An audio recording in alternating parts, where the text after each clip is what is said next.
चलो, हम लोग पढ़े थे कल, क्या पढ़े थे? जीएसटी में रजिस्ट्रेशन। रजिस्ट्रेशन का मतलब क्या था? रजिस्ट्रेशन का प्रोसीजर क्या है? रजिस्ट्रेशन से क्या क्या फायदे और नुकसान है?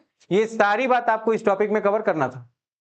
तो मैं आपको जब बता रहा था रजिस्ट्रेशन अंडर जीएसटी, यहां पर सेक्शन 22 से लेकर 24 तक हम लोग को पढ़ना है। ठीक है ना? ध्यान रखना, आपके जीएसटी के पेपर में यहां से आपका एक लॉन्ग आंसर रहेगा। ठीक है? लॉन्ग आंसर क्या रहेगा? उसमें पूछेगा what is meant by registration under the act of GST. ठीक है? और उसके क्या क्या प्रोविजन है, और ऐसी कौन सी सिचुएशन है कि आपका रजिस्ट्रेशन जब कैंसिल कर दिया जाएगा। यही पूरा क्वेश्चन है 20 मार्क्स का आपका। ठीक है? तो जितनी बात इसमें बताई गई है आप उतना इसको कवर कर लीजिए। ठीक है? इसका पीडीएफ भी भेजा गया होगा तुमको आज। ठीक है? तो कल मैं बता रहा था, एक बार रिवाइज करवा दे रहा हूं, क्या बताया था इसमें? रजिस्ट्रेशन क्यों कराते हैं हम, आप बताइए भैया। Registration is the most fundamental requirement for identification of tax payer ensuring to tax compliance in the economy. हम कैसे जाने कि तुम मेरे यहां पढ़ रहे हो और मेरे यहां के बच्चे हो? जब तुम हमारे यहां एडमिशन लिए होगे, जब तुम्हारी फीस हमारे यहां क्या होगी, सबमिट होगी। बात समझ में आ रही नहीं? अब ध्यान रखो, उसी तरह क्या है जीएसटी के अंतर्गत एक फंडामेंटल रिक्वायरमेंट क्या है? अगर आपको जीएसटी के कंप्लायंस की रिक्वायरमेंट को फुलफिल करना है तो सबसे पहले क्या करेंगे आप अपना रजिस्ट्रेशन कराएंगे। जब आपका रजिस्ट्रेशन हो जाएगा आप क्या कहलाएंगे? रजिस्टर्ड टैक्स पेयर या रजिस्टर्ड डीलर के नाम से जाने जाएंगे। कहां पर? Under the GST act. ठीक है? तो ध्यान रखोगे, without registration a person can neither collect tax from his customer nor claim any ITC of tax paid by him. अब आपको आईटीसी का केट लेना है, इनपुट टैक्स सेट लेना है, ले सकते हैं आप ऐसे। फिर या और कुछ क्लेम करना है आपको कस्टमर से। अगर आपका रजिस्ट्रेशन नहीं रहेगा, या मान लो गवर्नमेंट कोई बेनिफिट या सब्सिडी दे रहा है, तो केवल कितने का देगा? जितने का डेटा उसके पास अवेलेबल होगा। और डेटा कितने का अवेलेबल होगा? जितने का रजिस्ट्रेशन होगा। अगर आपका रजिस्ट्रेशन नहीं, आपका डेटा नहीं, आप क्या हो जाओगे? क्लेम भी नहीं कर पाओगे और आप उस सुविधा से बाहर हो जाएंगे। देखेंगे, registration of any business entity under GST law implies obtaining a unique number from the concerned tax authority for the purpose of collecting tax on behalf of government and avail ITC kit for the tax on his inward supply। आपको एक बात इसमें ध्यान क्या रखना है? एक बात आपको इसमें ध्यान ये रखना है, जब आप रजिस्ट्रेशन करवा लेते हो तो आपकी एंटिटी जीएसटी लॉ आपके ऊपर इंप्लाई हो जाता है और आपको क्या करता है? वो यूनिक आइडेंटिफिकेशन या यूनिक नंबर अलॉट करता है। ठीक है? कौन अलॉट करता है? जो उससे रिलेटेड कंसर्न अथॉरिटी होती है। फॉर द पर्पज, क्यों करती है? क्योंकि उससे आपको टैक्स कलेक्ट करना है, रेवेन्यू जनरेट करना है। ठीक है? किसके भी आप पर? भाई अगर आपसे टैक्स ले रही तो अथॉरिटी होगी ना, उसको अथॉरिटी कौन प्रोवाइड कराएगी? गवर्नमेंट। और उसके साथ साथ क्या करेगा? वो आईटीसी अवाइल करेगा या उसका केट अवाइल करेगा। ठीक है? For the taxes on inward supply. किस पर करेगा? Inward supply. ठीक है? तो यहां तक कोई समस्या है आप बता दीजिए। फिर इसमें हम लोग बात कर लिए थे, ये क्या था? अगर कोई पर्सन रजिस्ट्रेशन करा लेगा तो लीगली रिकॉग्नाइज हो जाएगा as a supplier of goods और सर्विस और बोथ, है ना? अगर आप रजिस्ट्रेशन करा लेंगे तभी आप जान जाएंगे कि आप गुड्स सप्लाई करो, सर्विस सप्लाई करो या दोनों सप्लाई करो। He is legally authorise to collect tax from his customer. वो क्या करेगा? अगर कोई आदमी तुमको टैक्स ना पे कर रहा हो तो आप कैसे उससे टैक्स कलेक्ट करोगे? आप उसको अपने रजिस्ट्रेशन को, अपने प्रॉपर डॉक्यूमेंट को दो और बताओ, तो क्या होगा? आदमी के अंदर भी लीगल कंप्लायंस का एक डर उत्पन्न होगा और क्या करेगा? काम कंप्लीट करेगा। फिर pass on the credit of taxes paid on the goods और service supply to the purchaser और रिसिपिएंट। और क्या करेगा? मैं कल पढ़ा रहा था, बताया था ना, पहले के समय में जब इंडायरेक्ट टैक्स आप पढ़ रहे थे तो उस सिचुएशन में क्या था? आप आईटीसी केवल किसका ले रहे थे? सिमिलर नेचर के टैक्स का ले रहे थे। सर्विस टैक्स का किससे? सर्विस टैक्स से। वैट का वैट से। कस्टम का कस्टम से। अगर आपको सीमलेस फ्लो ऑफ सप्लाई चाहिए आईटीसी की या टैक्स की, इंडायरेक्ट टैक्स के अंतर्गत क्या करना पड़ेगा आपको? अपना रजिस्ट्रेशन कराना पड़ेगा, ठीक है। फिर he can claim ITC of tax paid and can utilise the same for payment of taxes due on supply of goods और सर्विस और बोथ, ठीक है। तो ये सब हमको ध्यान में रखना है, ठीक है। ये 5-6 पॉइंट यहां तक है, ठीक। फिर हम लोगों ने क्या बात किया, पूरा इसका प्रोसेस का बात किया था, ठीक है। यहां तक की हम लोग बात कर लिए थे, इस पे आज हम लोग को बात करना है। हेडिंग डालो procedure for registration tax paid, ठीक है ना। अगर मैं कोई सामान परचेस किया हूं तो उसमें कुछ रॉ मटेरियल लगा होगा, फिर उसमें कुछ और ऐड किया हूं, तब उससे आउटपुट बनाया हूं।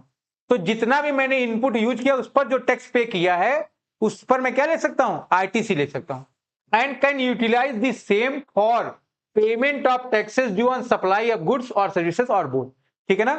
तो ध्यान रखोगे जो पैसा मैंने दिया है सप्लाई ऑफ गुड्स सर्विस या दोनों पर, उसको उस पे जो इनपुट यूज किया हूं उस पे मैं आईटीसी क्लेम कर सकता हूं। क्लेम कब करूंगा, जब मेरा रजिस्ट्रेशन होगा, कहां पर, अंडर द जीएसटी एक्ट। अगर नहीं होगा तो नहीं कर सकते।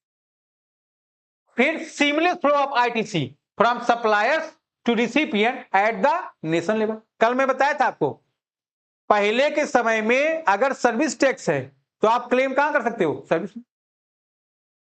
अगर आप एक्साइज में हो, क्लेम कहां करोगे, एक्साइज में।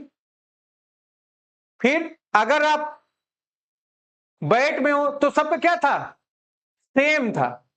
लेकिन जब से जीएसटी आ गया है, अगर आप इनपुट में कवर है तो आप क्लेम कर सकते हो, इनपुट में कवर नहीं किया तो क्लेम नहीं कर सकते हो। किसका क्लेम नहीं कर सकते हो, आईटीसी का। तो वही कह रहा है, आप सीमलेस फ्लो ले सकते हो, ठीक है। Supply to recipient at the national level, ठीक है ना। पहले स्टेट टू स्टेट ही होता था, लेकिन अब काम ये क्या है। फिर ध्यान रखिएगा क्या कह रहा है, registered person is eligible to apply for government bids और कॉन्ट्रैक्ट और असाइनमेंट। अगर आपको गवर्नमेंट के ठेके लेने हैं, जैसे अभी जितना कुंभ मेला का काम चल रहा है इसका ठेका अलॉट हुआ, अगर ये ठेका आप लेते तो हैवी प्रॉफिट में रहेंगे, ठीक है ना। क्योंकि यहां काम बहुत जल्दी करना है, कुछ काम गड़बड़ भी कर दोगे तो निपट जाएगा। 2 महीने बाद कोई नदी किनारे जाएगा नहीं कि ईटा पे ईटा मारेगा निकालेगा, है कि नहीं। लेकिन ये अलॉट कब होगा, जब आप किसका पेमेंट किए हो, जीएसटी, ठीक है। Registered person under GST can easily gain trust from customer. और कस्टमर का ट्रस्ट एंड कस्टमर का सपोर्ट आपको कब मिलेगा, जब आपका एक यूनिक आइडेंटिफिकेशन नंबर होगा, उसको लगेगा ये गवर्नमेंट को पे कर, अगर भागेगा तो गवर्नमेंट उसको कैच कर सकती है, ठीक है। तो ये सारी बातें हैं, यही क्या है आपका एडवांटेजेस है, ठीक है, किसका, रजिस्ट्रेशन का, ठीक है। प्रोसेस और फ्लो ऑफ रजिस्ट्रेशन ये लिखो भैया, लिखे भाई सब लोग।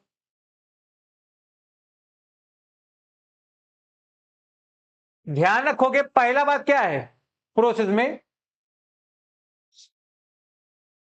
मिस्टर एक्स हैं, ये कौन है भैया, सीए सीएम सीएमए या सीएस, इसके साथ एडवोकेट भी हो सकते हैं, एडवोकेट का पास भी बहुत सारे पावर हैं, ठीक है। ये कौन है, मिस्टर एसटी, ये कौन है, क्लाइंट है, किसके, मिस्टर एक्स के। ये क्या कर रहे हैं, कंसल्ट कर रहे हैं, किसके लिए, रजिस्ट्रेशन के लिए, ठीक है। तो इन्होंने एडवाइस दिया भैया क्या करो, अगर रजिस्ट्रेशन कराना है पहली बात चेक करो, क्या चेक करोगे, पर्सन कवर्ड अंडर सेक्शन 23, क्या आप under section 23 of GST act में कवर हैं, ठीक है। तो कह रहा है यस, अगर आप कवर हो, नो क्वेश्चन ऑफ रजिस्ट्रेशन, तो रजिस्ट्रेशन के लिए कोई सवाल एराइज नहीं होगा, इरिस्पेक्टिव ऑफ एग्रीगेट टर्नओवर, ठीक है ना। किसके लिए नहीं होगा, एग्रीगेट टर्नओवर के लिए, ठीक है।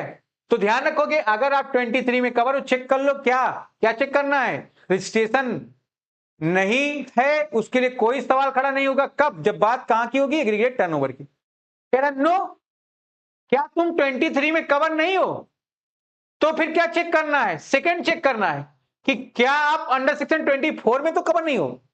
तो पहला चेक दो है, किसमें कवर हो, क्या 23 में कवर हो, हां तो टर्नओवर की बात होगी वहां पर, लेकिन नहीं तो चेक करो आप अंडर सेक्शन 24। हो गया यहां तक, लिख लो।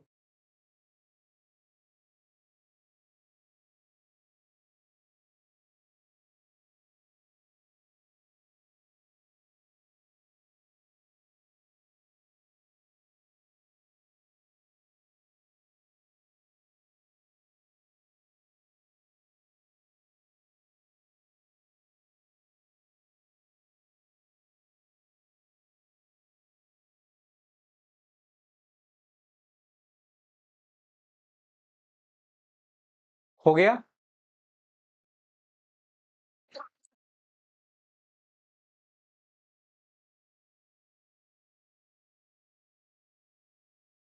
जल्दी जल्दी करो भाई।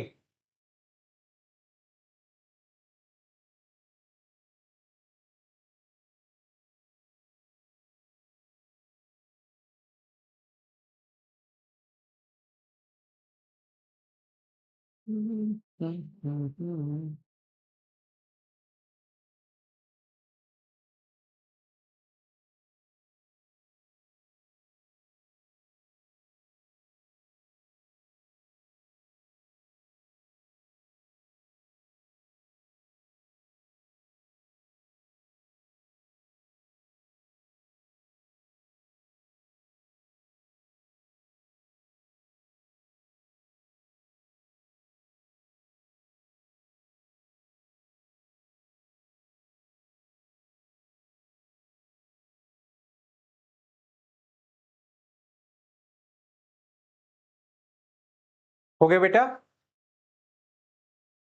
अब देखो, अगर तुम 24 में कवर हो, फिर से दो बातें होगी। पहली बात, अगर 24 में कवर हो तो mandatory registration under section 24 without any exemption limit.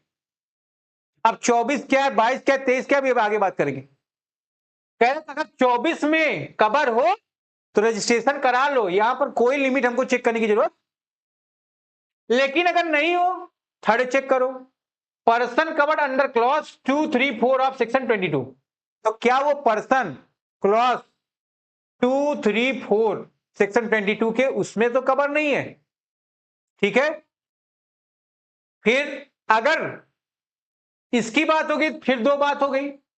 पहली बात, अगर पर्सन कवर्ड है, अच्छा एक चीज देखो, कवर्ड है तो मैंडेटरी रजिस्ट्रेशन हो जाएगा अंडर सेक्शन 24 में without check any exemption limit. लेकिन अगर कवर नहीं है तो चेक करो क्या पर्सन कवर है अंडर क्लॉज 1 ऑफ सेक्शन 22। अगर कवर होगा, ठीक है, तब तो करा दिया, नहीं है तो फिर दो बार चेक करो, ठीक है ना। क्या चेक करना है, क्या सेक्शन 22 क्लास 1 में आ रही है, हाँ आ रहा है तो रजिस्ट्रेशन जरूरी है। अगर नहीं आ रहा है तो ऑप्शनल है, अगर आपका मन कर रहा है तो कराओ, अगर मन नहीं कर रहा है तो मत करो। बात समझ में आ रही नहीं? तो ध्यान रखना है भैया यहां पर, ठीक है। सबसे पहले कंसल्टेंस कर रहा है किससे, सीएस एडवोकेट से, कि क्या वो 23 में आ रहा है तो क्या करना है हमको, टर्नओवर चेक करना है। नहीं आ रहा है, दो चेक हो गया, क्या 24 में कवर हो, अगर कवर हो तो तुरंत करा लो, देर मत करो, नहीं मार खाओगे, ठीक है। लेकिन नहीं आ रहा, थर्ड चेक करो, क्या तुम क्लास 2, 3, 4 ऑफ सेक्शन 22 में कवर हो, नहीं हो तो क्या करना है, दो बार चेक करना है, ठीक है। क्या चेक करना है, रजिस्ट्रेशन कराना है, नहीं है तो ऑप्शनल, मन करे कराओ ना कराओ। लेकिन अगर हाँ कवर हो तो कोई लिमिट नहीं चेक करना, अपना रजिस्ट्रेशन आप करा लीजिए, ठीक है। तो ये बात है किससे रिलेटेड, आपके रजिस्ट्रेशन। देखोगे, हो गए यहां तक, लिख लो लिख लो लिख लो। क्या खाली बेटा, फंस गया तुम्हारे।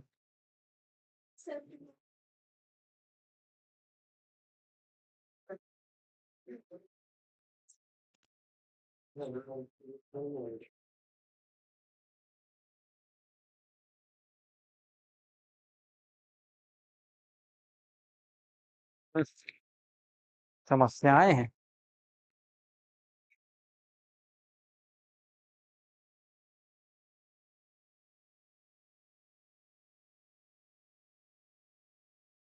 हटाएं।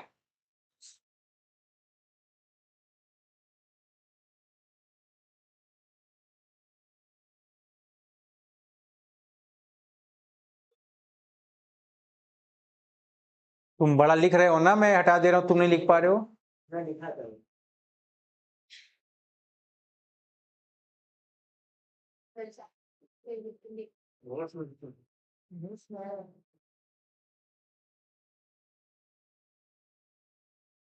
आगे बढ़े।